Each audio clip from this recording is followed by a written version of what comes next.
Hello বন্ধুরা, কেমন আছেন? আশা করি ভালো আছেন। আপনাদের আশীর্বাদে আমি খুব ভালো আছি। এই যে দেখেন, মাছের ঝোল কিন্তু রান্না হয়ে গেছে। কি দিয়ে রান্না করছি আপনাদেরকে দেখাবো, আপনারা কিন্তু অবশ্যই দেখবেন। আসুন তাহলে দেখাই কি দিয়ে রান্না করছি আজকে মাছের ঝোল। এই যে দেখেন, বলছি না মাছের ঝোল কি দিয়ে রান্না করছি। এই যে গেরা দিয়ে, আর হলো সুজি কচু দিয়ে, আর হলো আলু দিছি দুইটা। এই যে দেখেন, দেখছেন আজকে পাতলা করে মাছের ঝোল করছি। বেশিরভাগ তো পাতলা খাওয়া হয় না। এখানে দেখেন ভাত, এই দেখেন ভাতটা ঢাইকে রাখছি এটা দিয়ে। কারণ হচ্ছে গরম জিনিস ঢাকলে পরে এটা দিয়ে ঢাকতে হয়, কেন প্রচণ্ড গরম লাগে।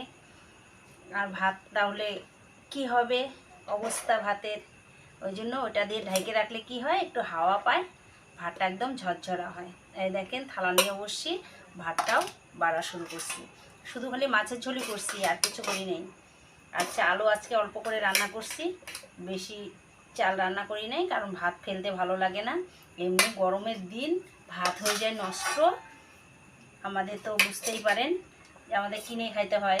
একটু যদি হিসাব করে না খাই তাহলে কি করে হবে, একার উপর দিয়ে সংসার চালানো।